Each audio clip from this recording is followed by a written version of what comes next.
আসসালামু আলাইকুম সবাইকে বিসিএস ফ্রন্টাসের পক্ষ থেকে রোববারের প্রথম আলোতে স্বাগতম। আজকে 30শে নভেম্বর 2025 আমরা পড়ব প্রথম আলো।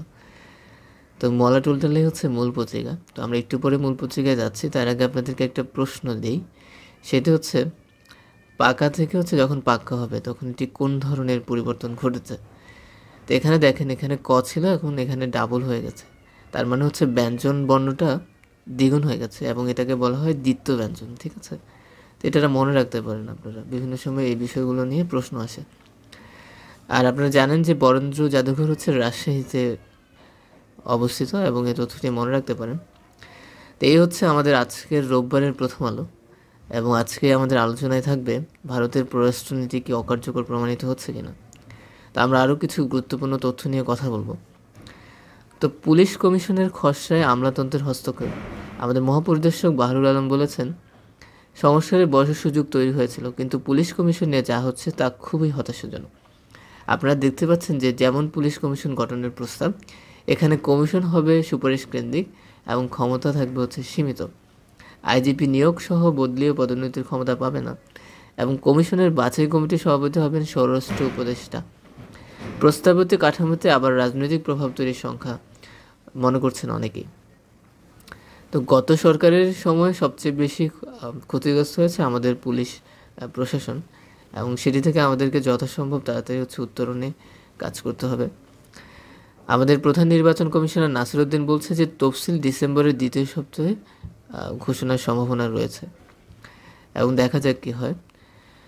আপনারা দেখতে পাচ্ছেন ভূমিকম্প নিয়ে ভুয়া তথ্যের ছড়াছড়ি। এই ভূমিকম্পর তীব্রতা পরিমাপ করা যায় দুটি স্কেলের মাধ্যমে, একটি হচ্ছে রিক্টার স্কেল আর একটি সম্ভবত হচ্ছে মার্সেলি স্কেল। ঠিক আছে, এই তথ্যগুলো ইম্পর্টেন্ট। এবং 21শে নভেম্বর আমাদের দেশে 5.7 মাত্রার ভূমিকম্প অনুভূত হয়েছে। দেখছেন বিশ্ববাজারে বর্তমানে চালের দাম অনেক কম, এখন পর্যন্ত 31% কমেছে, কিন্তু আমাদের দেশে চালের দাম বেড়েছে। এই বিষয়টি নিয়ে দৃষ্টি আকর্ষণের চেষ্টা করা হয়েছে।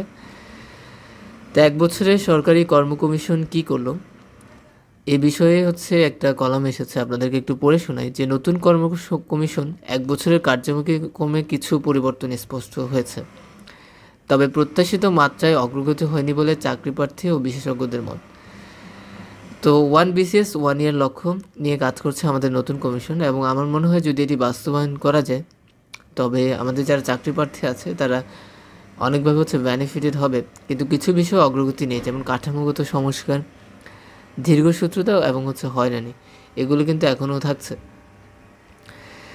তো আপনারা দেখতে পাচ্ছেন যে আমাদের এখানে একটা ছবি আছে, এই ছবিতে মূলত দুটো কান্ট্রিকে দেখা যাচ্ছে, একটা হচ্ছে ইসরায়েল আর একটা হচ্ছে প্যালেস্তিন। আর এই যে এই কান্ট্রিটা নাকি বলা হয় জর্ডান, যার একটি অংশ হচ্ছে ডেড সি, আর হাইপে হচ্ছে ইসরায়েলের হচ্ছে সমুদ্র বন্দর। ঠিক আছে, এবং এটি হচ্ছে আমাদের গাজা স্ট্রিপ, প্যালেস্তিন, যেখান থেকে হচ্ছে আপনার 7 অক্টোবর 2023 হচ্ছে আপনার আলাক্সা ফ্লাড হচ্ছে পরিচালনা করে হামাস কর্তৃক। এই যে বিষয়টা, এগুলো পরীক্ষার জন্য গুরুত্বপূর্ণ, তাই হচ্ছে আলোচনায় রাখা। আপনারা দেখতে পাচ্ছেন যে ইন্টারপোল, মরক্কোতে আন্তর্জাতিক পুলিশ সংস্থা ইন্টারপোলের 93তম হচ্ছে সাধারণ সম্মেলন হয়েছে এবং সেখানে সম্মেলন শেষে আমাদের মহাপরিদর্শক বাহরুল আলম হচ্ছে দেশে এসেছে। তো ইন্টারপোলের রাজধানী হচ্ছে সদর দপ্তর কোথায়, এটি একটু আপনারা কমেন্ট সেকশন হচ্ছে জানান। তো আমরা আমাদের আজকের অভিমত বিশ্লেষণ কলামে চলে এসেছি। এখানে বলছে যে ভারতের পররাষ্ট্রনীতি কি অকার্যকর প্রমাণিত হচ্ছে। 2025 সাল ভারতের প্রধানমন্ত্রী নরেন্দ্র মোদীর জন্য সবচেয়ে কঠিন বছর ছিল। তো এই বিষয়টি নিয়ে লিখেছেন চিতিশ বাজপেয়ী। তিনি বলছেন যে ভারত স্বল্প সময়ের মধ্যে ব্যবধানে 3টি প্রধান বৈশ্বিক শক্তি রাশিয়া, চীন এবং সমস্ত যুক্তরাষ্ট্রের নেতাদের আতিথ্য দিচ্ছে। তো রুশ প্রেসিডেন্ট ভ্লাদিমির পুতিনের সঙ্গে ডিসেম্বরে ভারতের একটি সফর আছে, তবে ভারত যে বিষয়টি নিয়ে 2025 সালে সবচেয়ে বেশি স্ট্রাগল করেছে সেটি হচ্ছে আপনার 2025 সালে দিয়ে কিন্তু ভারত এবং পাকিস্তানের মধ্যেকার একটা সংঘর্ষ হয়। এরপর আপনার রাশিয়া থেকে তেল যে আমদানি করে, এই জন্য হচ্ছে ভারতের উপর যুক্তরাষ্ট্র 50% হচ্ছে শুল্ক আরোপ করে এবং ভারত দেখতে পাচ্ছে যে এর বিপরীতে ভারত কোনো শক্ত অবস্থান হচ্ছে দেখাতে পারেনি। এই জন্য এই বিষয়গুলো এখন হচ্ছে খুব আলোচনায় আছে। তো একটি ক্রমবর্ধমান ভূরাজনৈতিক অনিশ্চয়তার বিশ্বে ভারতকে কৌশলগত স্বায়ত্তশাসনের অর্থ পুনরুদ্ধার করতে হবে এবং ভারতের জন্য এখন একটা ভালো সময় যে তারা কীভাবে হচ্ছে নিজেদের অবস্থান হচ্ছে আরও শক্ত করতে পারে। তো রিসেন্টলি বাংলাদেশে টাইফয়েড টিকার হচ্ছে ক্যাম্পেইন শুরু হয়েছে এবং আপনারা দেখেন এখানে আরেকটা বিষয় আপনাদের জন্য রেখেছি, সেটা হচ্ছে আলবার্ট আইনস্টাইন। তো উনি হচ্ছে আমাদের থিওরি অফ রিলেটিভিটি, ফটোইলেকট্রিক ক্রিয়া, বস্তুর ভর শক্তির রূপান্তর, বিভিন্ন বিষয়ের জন্য কিন্তু খুব আলোচিত ব্যক্তিত্ব এবং আধুনিক পদার্থবিজ্ঞানের সবচেয়ে বিখ্যাত নাম হচ্ছে আলবার্ট আইনস্টাইন। তো তিনি 1905 সালে হচ্ছে আলোক তড়িৎ ক্রিয়া বা ফটোইলেকট্রিক ইফেক্ট হচ্ছে তত্ত্ব প্রদান করেন, যার জন্য তিনি 1921 সালে পদার্থবিজ্ঞান হচ্ছে নোবেল প্রাইজ পান। তো এই ছিল তথ্য। আমরা আমাদের আজকের মতামত কলামে চলে এসেছি। আপনারা দেখতে পাচ্ছেন যে শিক্ষকদের অবসর সুবিধা সরকারকে টেকসই সমাধান বের করতে হবে, এ বিষয়ে মত এসেছে। বলছে যে শিক্ষকদের অবসর সুবিধার ক্ষেত্রে তহবিলের যে ঘাটতি তৈরি হয়েছে সেটি পূরণে অন্তর্বর্তী সরকার 2200 কোটি টাকার বন্ড করেছে, কিন্তু প্রয়োজনীয় তুলনায় সেটা অপ্রতুল। শিক্ষকরা অবসরের প্রায় 6 মাসের মধ্যেই যাতে তাদের প্রাপ্য সুযোগ সুবিধাগুলো বুঝে পান সেটি নিশ্চিত করা রাষ্ট্রের দায়িত্ব। আশা করি অবসরে যাওয়া এমপিভুক্ত শিক্ষকরা প্রতিদিন যেসব রূঢ় ও দুঃসহ সংকটের মুখোমুখি হচ্ছেন সরকার অনুধাবন করে বাস্তবসম্মত ও যৌক্তিক পদক্ষেপ নেবে। এরপর আপনারা দেখতে পাচ্ছেন যে তত্ত্বাবধায়ক ব্যবস্থা নিয়ে একটি বিশেষ সাক্ষাৎকার দিয়েছেন রিদাউনুল হক, যিনি ঢাকা বিশ্ববিদ্যালয়ের হচ্ছে আইন বিভাগের সাবেক হচ্ছে অধ্যাপক। তাকে প্রশ্ন করা হয়েছিল যে তত্ত্বাবধায়ক সরকার ব্যবস্থা ফিরে এসেছে, সেই বিষয়টি আপনি কীভাবে দেখছেন। এবং তিনি বলছেন যে এখানে দুটো বিষয় লক্ষণীয়। একটি হলো আদালত বলেছেন যে তত্ত্বাবধায়ক সরকার ব্যবস্থা স্বয়ংক্রিয়ভাবে সংবিধানে অন্তর্ভুক্ত হবে, নতুন করে সংবিধান সংশোধন করতে হবে না। কিন্তু আমি মনে করি বিষয়টি আগামী জাতীয় সংসদে আলাপ আলোচনা হতে পারে। 1996 সালের চেয়ে এখনকার পটভূমি অনেকটাই হচ্ছে আলাদা। এবং তাকে আরেকটি প্রশ্ন করা হয়েছিল যে গণভোটের বিষয়ে, যে গণভোটে 4টি বিষয় মাত্র একটি প্রশ্ন থাকবে, বিষয়টা আপনি কীভাবে দেখছেন। তিনি বলছেন যে এটি গণভোটের প্রশ্নগুলো শেষ পর্যন্ত একটি প্রশ্ন নিয়ে আসা বিষয়টি একটু বিভ্রান্তিকর হতে পারে এবং নির্বাচনের দিন যেহেতু গণভোট হবে, এটি জনগণের যে আগ্রহ এটাতে হয়তো একটু কম থাকবে, তাহলে যে উদ্দেশ্যে গণভোট হবে সেটি কিন্তু ব্যর্থ হবে। এই হচ্ছে আপনার কলাম। আমরা একটু পড়ি। এখানে খুবই গুরুত্বপূর্ণ একটা কলাম এসেছে যে মূল্যস্ফীতি। তো একটু কমেন্ট সেকশনে জানান যে মূল্যস্ফীতি হচ্ছে ইংরেজি ভোক্যাব হচ্ছে এটাকে কি বলে, সম্ভবত স্ট্যাগফ্লেশন বা এরকম কিছু, ঠিক আছে। তো মূল্যস্ফীতি কমবে কিভাবে? আপনারা দেখেন শ্রীলঙ্কা এবং তুরস্কে মূল্যস্ফীতি 50 থেকে 60% ছুঁয়ে ফেলেছিল, কিন্তু সেখানে কৃচ্ছ সাধন, কঠোর রাজস্ব এবং ব্যয় সংকোচন, সুসংহত অর্থায়ন ব্যবস্থার ফলে তা আবারও কমতে শুরু করেছে। এবং রিসেন্টলি দেখা যাচ্ছে ভারতে আপনার মূল্যস্ফীতি 1% হচ্ছে নিচে, এবং এটি তাদের কেন্দ্রীয় ব্যাংক রিজার্ভ অফ ইন্ডিয়ার নির্ধারিত লক্ষ্যমাত্রার 4% চেয়েও হচ্ছে অনেক কম। কিন্তু বাংলাদেশের মূল্যস্ফীতি এখনও 8% ঘরেই আটকে আছে। এখন বিশ্লেষকরা বলছেন যে সুদের হার বাড়িয়ে মূল্যস্ফীতি কমানোর অস্ত্র বাংলাদেশে অনেকটাই ভোতা হয়ে গেছে। মোদ্দা কথা, এখন উৎপাদন বাড়াতে হবে, বিশেষ করে খাদ্য ও শিল্পপণ্য সরবরাহের শৃঙ্খলা উন্নতি করতে হবে, যাতে মধ্যস্বত্বভোগী এবং সিন্ডিকেটের আধিপত্য কমে। তারপরে আপনার আমদানি রপ্তানি নীতিমালায় স্থিতিশীলতা নিশ্চিত করতে হবে, সামাজিক নিরাপত্তা বেষ্টনীকে শক্তিশালী করতে হবে, যাতে নিম্ন মধ্য আয়ের জনগোষ্ঠীর মূল্যস্ফীতি ধাক্কায় ভেঙে না পড়ে। তো বাংলাদেশের মূল্যস্ফীতি কোনো স্বাভাবিকতা নয়, বরং দীর্ঘদিনের গঠনতান্ত্রিক দুর্বলতার বহিঃপ্রকাশ।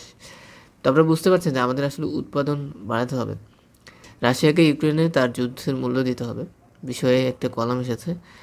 আপনারা জানেন যে রাশিয়া ইউক্রেন যুদ্ধ প্রায় 4th বর্ষপূর্তি ঘনিয়ে আসছে। এখনও ইউরোপীয় ইউনিয়ন কোনো গুরুত্বপূর্ণ পদক্ষেপ নেয়নি। যে রাশিয়া ইউরোপীয় দেশগুলোর উচিত হচ্ছে রাশিয়ার সঙ্গে দ্বিপাক্ষিক বিনিয়োগ চুক্তি বাতিল করা, এটা অনেক আগেই করা উচিত ছিল, এবং রাশিয়া ইতিমধ্যে অনেক ইউরোপীয় কোম্পানির নিয়ন্ত্রণ নিয়েছে। তো ইউরোপিয়ান ইউনিয়ন থেকে আপনার এখন পদক্ষেপ দেখতে চায় বিশ্লেষকরা। তারা বলছেন যে যুক্তরাষ্ট্র তো দেখেছেন 28 দফা একটি খসড়া দিয়েছে, এবং সেটার ম্যাক্সিমাম অংশই হচ্ছে মস্কো বান্ধব, এবং মস্কো বান্ধব চুক্তি না হলে কিন্তু দেখা যাচ্ছে রাশিয়া ইউক্রেনের সাথে বসতে চাইবে না। তো এখন চাপে রাখতে চাচ্ছে হচ্ছে ইউরোপীয় ইউনিয়নকে, একটা ভালো পদক্ষেপ আসলে দেখতে চায় বিশ্ব।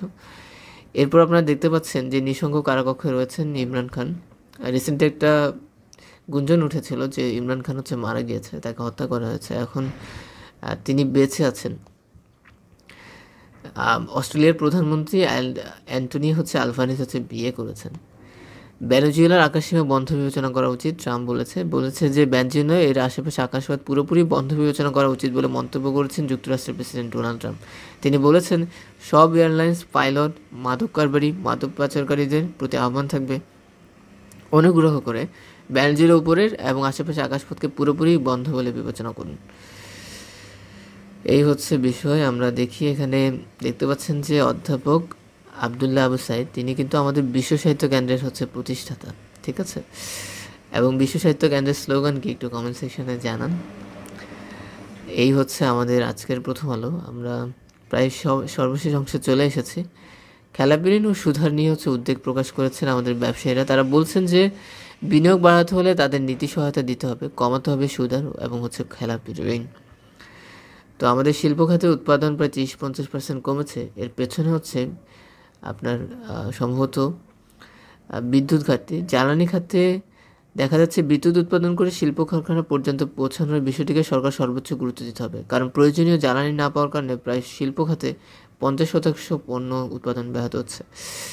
তো বাংলাদেশের জ্বালানি খাতে মাস্টার প্ল্যান থাকলেও সহায়ক নীতিমালার অনুপস্থিতি বিষয়টি শিল্প খাতকে বেশ ভোগাচ্ছে। তো এই জন্য দেখা যাচ্ছে রিসেন্টলি শিল্প খাতে উৎপাদনও কমেছে এবং আমাদের প্রোডাকশন তো বাড়া দিতে হবে, না হলে তো অর্থনীতি ভালো অবস্থানে নিয়ে যাওয়া সম্ভব না। তো এই ছিল আমাদের আজকের প্রথম আলো। আপনারা যারা ভিডিওগুলো দেখেছেন অবশ্যই আমাদের চ্যানেলটা সাবস্ক্রাইব করবেন এবং আমাদের ভিডিওগুলোতে লাইক করবেন। আপনারা যদি মাঝে মাঝে কমেন্ট করেন সে বিষয়টা অনেক ভালো লাগে। দেখা হচ্ছে পরের কোনো ভিডিওতে। সে পর্যন্ত ভালো থাকবেন, সুস্থ থাকবেন। আসসালামু আলাইকুম।